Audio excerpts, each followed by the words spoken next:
보르도 우한 시리즈를 본격적으로 이제 이어가 보고 있고 이번 시간서부터 이제 지역으로 들어가 봅니다. 보르도 우한 지역에 이번 주에 저희가 다뤄볼 지역은 생떼밀리옹입니다. 생떼밀리옹. 네. 어떤 와인입니까? 생떼밀리옹 안젤루스의 세컨드 와인 까리옹이라는 와인으로 가져왔습니다. 아, 앙젤루스의 세컨드 와인. 세컨드 그렇습니다. 와인이라면은 그래 이제 말씀드리자면 이제 포도를 그 포도밭에서 다 수확을 해서 가져온 다음에 좋은 포도를 또 골라가지고 이제 네네. 그랑크리의 메인 와인으로 만들고 또 남은 포도들이 있을 거지 않겠습니까? 또 남은 포도들이 있을 거지 않겠습니까? 그런 포도들은 또 뭐 버릴 수도 없고 그렇다고 그냥 뭐 어느 정도 뭐 다른 이제 보르도 와이너리한테 넘기자니 이건 또 안젤루스에서 나온 또 질 좋은 포도 여전히 좋은 포도이고 그래서 대부분의 그런 그랑크리 와이너리들은 유명한 와이너리예요. 그죠? 맞습니다. 그런 대부분의 유명한 와인들은 세컨드 와인들을 가지고 있더라고요. 샤또 앙젤루스가 아무래도 또 그랑크리고 또 이제 보르도에서는 약간 좀 방귀 좀 끼는 와인이다 보니까 저 같은 입장 네, 그러니까 너무 킹받네요 정말 저 표정. 그러니까 이게 선뜻 바로 그랑크리에 있는 메인 와인으로 도전하기가 쉽지 않으실 수도 있어요. 그럴 때는 이 까리옹 같은 경우는 한 20만 원대의 와인이고 이게 세컨도인 거 싼 게 아니에요. 20만 원이요? 굉장히 좋은 와인이에요, 이거. 네네. 20만 원대인데 사실 20만 원대 정도면 저한테 있어서는 진짜 한 1년에 한 번 정도 우리 와이프 생일 때 한 병쯤은 준비해 줄 수 있는 그런 자기 와인. 생일이 네. 아니라? 제 생일에는 2만 원짜리 먹고 와이프 생일 때 이게 그래서 남편이 이름이 아니라 모르시는군요. 이름이 뭐라고요? 이름이? 까리옹. 네, 안젤루스의 까리옹입니다. 까리옹. 네. 까리옹 까리옹을 앙젤루스. 네. 까리옹을 안 까리옹? 오늘 까리옹? 오늘 까리옹. 지금 이따 이미 까리옹. 이미 까리옹. 아, 내일 모레 까리옹. 네. 힘들어 옆에서 바로 앞에서 너무 힘들어. 샷도 앙젤루스라고 검색을 하실 때고 앙젤리스라고 검색하실 때고 뭐 대충 이게 뭐 우리나라 말이 아니니까 그렇게 검색하시면 다 나오는데 우리나라에서도 뭐 당연히 사실 수 있는 와인이고 아주 유명한 와인입니다. 오늘 그 샷도 앙젤루스 와이너리의 세컨 와인 까리옹을 안젤루스 까리옹입니다. 네, 안젤루스 까리옹을 지금 까리옹? 아, 예, 바로 까리옹. 아, 벌써 이미 깠어요. 이미 까리옹. 벌써 깠어요. 이미 이거 까리옹. 더블 디켄트까지 해놓은 거죠 지금. 네. 네. 자, 그럼 한번 지금 네, 바로 한번 따라 드려보겠습니다. 거기 다 따르고 주세요. 따르고 패스. 아직 안 열렸다. 아니 근데 슬글슬글 지금 이게 넓은 데다 두면 금방 열릴 것 같긴 해요. 오, 요거는 품종 블렌딩이 어떻게 될까요? 앙젤리스의 2017 빈티지죠. 이거 네, 제가 찾았습니다. 아, 네. 네네. 앙젤리스는 메를로 30%, 까베르네 프랑 30%. 메를로 70%, 70, 예, 까베르네 프랑 30%. 17 빈티지의 172. 예, 앙젤리스가 그렇습니다. 아. 네. 그러니까 이게 매해 그 자기들이 생각했을 때 이게 우리가 왜 그 부르고뉴 와인이랑 그 비교했을 때 설명드렸잖아요. 이 보르도 와인은 블렌디드 위스키랑 오히려 가깝다. 저쪽이 싱글 몰트라면 해서 자기 브랜드에 맞는 그 맛을 이제 표현을 하기 위해서 매해 블렌딩의 비율도 바뀌고 양조 기술도 바뀌고 뭐 다. 작황이 다르기 때문에 항상 최상의 맛을 끌어내려면 다를 수밖에 없을 것 같아요. 블렌딩이. 여기 라벨에 종 3개가 딱 그 앙젤루스 종 3개 있고 일단 이게 그래서 열렸나요 와인이? 더 열릴 것 같지 않아요? 솔직히 그냥 너무 일찍 열은 것 같아요 저희가. 아 그래요? 네. 여기 까리옹 같은 경우에는 연도별로는 안 나와 있는데 뭐라고 되어 있냐면 메를로 90%, 네. 까베르네 프랑 5%, 소비뇽 5%. 근데 탄닌이 되게 세요. 탄닌은 왜 이렇게 써? 응. 그러니까 더 써야 되는 느낌. 뭘 뒀어요? 더 그러니까 숙성을 더 했어. 지금 근데 어쨌든 17, 우리가 5년 만에 지금 땄으니까 우리가. 맨 마지막 시간에 이제 쪼꼬 찾기 마피아 게임을 이제 할 텐데 이 메를로가 굉장히 비율이 높은데도 탄닌이 엄청 세고. 셉니다. 그게 이제 조커 그런 애들이 조커가 되는 거죠. 딴 데서 찾아야지 이제 그러면. 그러니까 이제 예를 들어서 타닌이 별로 강하지 않은 품종인데 어떻게 깨를 주로 활용했는데 타닌감이 이렇게 높으냐? 포도를 이제 걷어들인 다음에 얘를 이제 양조를 이제 처음에 이제 발효를 시키잖아요. 그럼 이제 발효를 여러 개 나눠서 이제 발효를 시키는데 그리고 이제 결정을 내리는데요. 예를 들어서 일반적으로는 와인을 발효를 시키면 시간이 지나면 포도 껍질이랑 으깨져 있잖아요. 네. 얘네들이 위로 뜨고 그 포도주 원액이 이제 밑에 있는 거죠. 그러면 얘를 밑에를 빼버리려면 쭉 빠지죠. 이거를 프리런 와인이라고 하는데 이거 이렇게 한 다음에 숙성을 시키는 게 프리런 와인이라고 합니다. 그런데 타닌감을 높이기 위해서 어떻게 하냐면 몇 배치는 이렇게 해서 양조를 하고 난 다음에 프리런을 시키지 않고 위에서 압착을 해버려요. 펀칭다운이라고 네. 하죠. 그래서 프레셔를 쫙 주게 되면 애가 눌러지면서 알코올에 타닌이 녹기 시작을 해요. 네. 눌러주면. 그러면서 타닌이 훨씬 더 강한 끌쭉한 아이들이 이렇게 내려오게 되는 거죠. 걔는 따로 뽑아서 따로 보관을 합니다. 그건 약간 어떻게 보면 조미료 쓰듯이 이제 쓰려고. 그렇죠. 그래서 이제 이거를 가지고 이제 나중에 자 이제 한번 와인을 만들어 볼까 하게 되면 숙성을 다 따로 시키다가 이걸 이제 블렌딩을 안에서 시키는 거죠. 그래서 이 프레셔를 이제 줬던 프레스 와인이라고 표현하더라고요. 프레스 와인의 비중을 올리면은 타닌감이 더 이제 세지고. 약간 메를롯이랑 까베르네 소비뇽의 탄닌감을 구분할 때 그런 느낌이 들어요. 저도 탄닌감을 좀 강하게 받았는데 이 탄닌이 껍질에서 나온 탄닌이고 까베르네 소비뇽을 마실 때는 어떤 느낌이냐면 씨에서 나오는 씨 쓴맛 있지 않습니까? 그러니까 약간 비터의 결이 조금 다른 것 같습니다. 아로마틱한 비터이냐. 이걸 이제 구분해내시면은 진짜 이제 씨앗이 더 메를로랑 크니까. 까베르네 네. 소비뇽 구분할 수 있으실 것 같아요. 저는 그것까지는 구분 못하겠더라고요. 그렇게까지. 제가 아까 막 이제 까리용 막 이러던 사람이 이런 얘기하니까 갑자기 달라 보이네 진짜.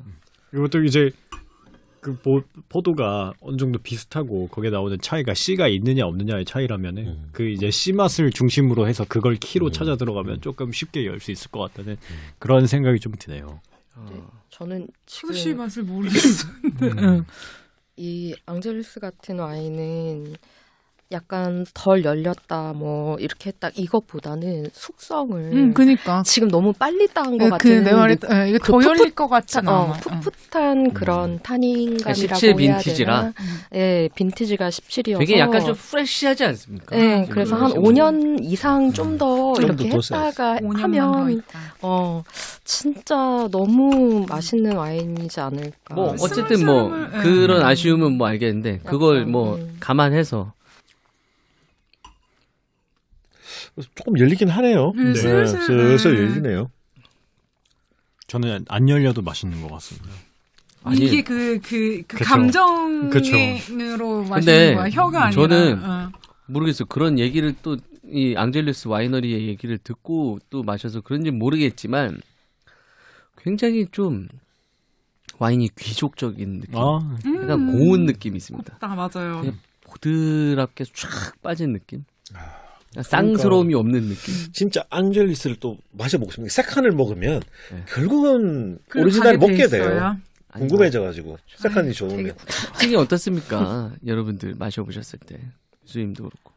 진짜 어떠십니까? 곱다. 예. 그리고 되게 꽃향이 이제 스물스물 그러니까 저 어떤 느낌이 들었냐면은 잔에 딱 더블 디켄팅을 해놓은 상태에서 병에 있다가 잔에 딱 따랐는데 흙향 먼저 올라오고 그 다음에 스물스물 꽃향이 막 나다가 넓은 표면이랑 접촉하면서 제비꽃이랑 제비꽃이요? 예. 네. 제비꽃 향이 난다고? 예. 약간 제비꽃 바이올렛. 향으로 바이올렛. 예. 오. 그거랑 살짝의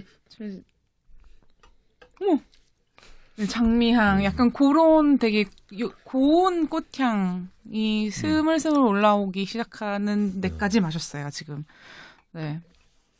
저는 이게 2030년에 이뤘으면 참 좋겠다. 난리가 났겠다. 네, 라는 그쵸. 생각이 좀 네. 드네요. 네. 조금만 더 있다가 한 7, 8년만 더 있다가 마시면. 2030년까지 해야 될 텐데. 그러니까 이게 이제 지금 만약 그 빈티지를 맞춰서 지금 만약 먹는다면 대강 2012, 13 또는 그거보다 조금 더 오래된 11 정도를 지금 먹으면 딱 좋을 것 같긴 하네요. 그죠. 10일 음. 스님 오늘 가지고 그래서 오늘 11을 족코들이 제가- 다 10일 10년 딱 넘긴 바원이 어떠세요? 저는 그냥 솔직하게 말씀을 드리면 늘 솔직하게 얘기하지 네, 않습니까? 되게 언제 많은 거짓말한 적 되게 많은 감흥을 얻지는 못하는 맛이에요. 지금은. 현재는 네, 현재는 그렇고 그 플레이버도 좀 빨리 끊기고 탄닌만 계속 좀 더 오래 남는 약간 그런 맛이어가지고 분명히 좋은 와이너리에 좋은 와인은 맞는 것 같은데 지금의 어떤 먹기에 되게 적절한 시기는 아니었다라는 너무 어리다. 네, 약간 아쉬운 생각이 아. 드는 거죠. 이 정도만 돼도 아주 숙성이 중요하다. 그러니까 네, 그럼요. 그죠? 빈티지가 어느 정도 이제 좀 된 와인을 먹어 이 정도만 돼도 그죠? 뽕 따면 참 그리고 힘들다. 그 말은 즉슨 저는 세컨 와인이라서 그래도 2017, 5년 정도면 그래도 요 정도 5년에서 10년 사이 음용을 두고 만들었다고 생각했는데 세컨을 이렇게 10년 넘게를 위해서 만들었다는 거는 얘도 몸값이 많이 올라가기를 바라고 있다는 생산자의 그런- 의도를 느낄 그치. 수 있는 네, 얘도 바로 뽕딴 아니 아닌가요? 얘도 일찍 네. 먹는 용은 아니다. 그러니까 세컨 와인이지만 맞아요. 길게 보는 맞아. 사람들. 길게 그 제가 이제 네. 그 아까 우리 셰프님께서 네. PD님께서 그 들어가서 한번 확인 좀 해달라고 그랬잖아요. 이 포도 블렌딩 네네네. 비율을 네. 들어가서 봤더니 얘네가 서드 와인도 만들고 있네. 서드 그래요? 그래요. 서드는 바로 지금 네. 먹어도 되겠네. 그러니까 그게 이제 서드 와인의 이름이 넘버 3예요. 네. 진짜요? 그러니까 이제 그러면 얘를 그렇게 만드는 이유는 얘를 더 고급으로 올리겠다고 올릴- 하잖아요. 그렇죠. 음. 얘가 네. 진짜 지금 저는 하나 궁금한 게 생겼습니다. 그러면 좋은 포도 그러니까 일단 퍼스트가 되는 와인들은 더 좋은 포도를 쓰겠죠. 왜 좋은 포도로 쓰는 와인들은 왜 바로 따서 먹으면 안 되는 걸까요? 그거에 대해서 정말 많은 이야기들이 있어요. 네. 그러라는 법은 없어요, 사실. 그러니까 그래서 좋은 이게- 포도로 만든 것도 뭐 예를 들어서 3 예를 들면 진짜 한 2, 3, 4년 있다가 따서 먹었을 때 맛이 있는 건 왜 없을까? 그 얘기가 다음 에피소드인데. 잠깐. 아 그렇습니까? 가라지 와인. 네. 아 그게 다다음 주에 이제 그 얘기에 대한 해답을 주실 겁니다. 해답은 아니고요. 그 이야기에 대한 고민의 역사를 이야기할 수 있겠죠. 그래서 이제 보면 이제 보르도에서도 네. 야 와인을 이렇게 10년, 20년 해서 이렇게 맛이 이렇게 만들어지면 그러니까 내가 막 그건 죽을 수도 잘못 있고. 만든 와인이다. 그렇죠. 라고 이야기하는 사람도 보르도에도 있어요. 근데 보면 신대륙죠. 미국 같은 경우에는 한 4, 50만 원짜리예요. 근데 얘를 10년, 20년 뚝 묵혀먹어라. 그런 거 없거든요. 딱 따서 1시간, 2시간만 있으면 확 좋아지거든요. 네. 아 신디르 와인들. 네. 그게 이제 양조의 기술과 포도를 어떤 포도를 어떻게 선별하고 뭐 전 그런 뎁스까지는 잘 모르지만 디테일은 네네. 모르지만 그런 이제 의도를 가지고 만드는데 보르도의 전통은 이게 아직도 그 오래된 전통 갖고 있나 봐요. 얼마나 오랫동안 저장할 수 있을 것인가. 그게 되게 중요한 전통인 것 같아요. 전통. 아 그러면은 이게 저장 때문에 그러면은 그리고 이건 의심인데 운반에 버티고 왜냐면 이제 보르도 와인이 워낙에 배를 타고 왔다 갔다 하면서 옛날에 영국에 이제 네. 수출 제일 많이 되고 했었던. 그래가지고 배럴이라는 단위가 이게 와인을 이제 배에 실어가지고 왔다 갔다 하면서 생긴 것이기도 하고 그러니까 저장성과 운반 가능성이 되게 중요한 가치였단 말이에요 보르도 와인에서. 그래서 애초에 약간 좀 힘이 짱짱하게 만들어야지 그게 되니 버틸 수 있으니까. 그래서 보르도가 그래야지. 그렇게 된 것 같아요. 네. 보르도의 캐릭터가 이제 모르겠어요. 그 전에도 그렇게 만들었었는지는 모르겠으나 아 이게 순전히 그러니까 만만을 위해서 그렇게 10년 동안 숙성을 해야지 좋을 만한 와인을 만들고 이것만은 아니다라는 네. 말씀이시네요. 이게 이제 저장고에서 10년이면 배 타고 뭐 한 달, 두 달을 버틸 수 있는 캐릭터가 되면 저장고에서 10년이 되지 않았을까. 뭐 그런 의심을 해봅니다. 그래요. 알겠습니다. 자, 앙젤루스 와이너리의 까리용 아주 네 맛있게 잘 먹었지만 딱. 요걸 더 이따가 먹으면 참 맛있겠다 더 약간 요런 말씀을 드리면서 네. 뭐 생떼밀리용 시간이 끝났습니다. 술술술술술술 말말말말말말술술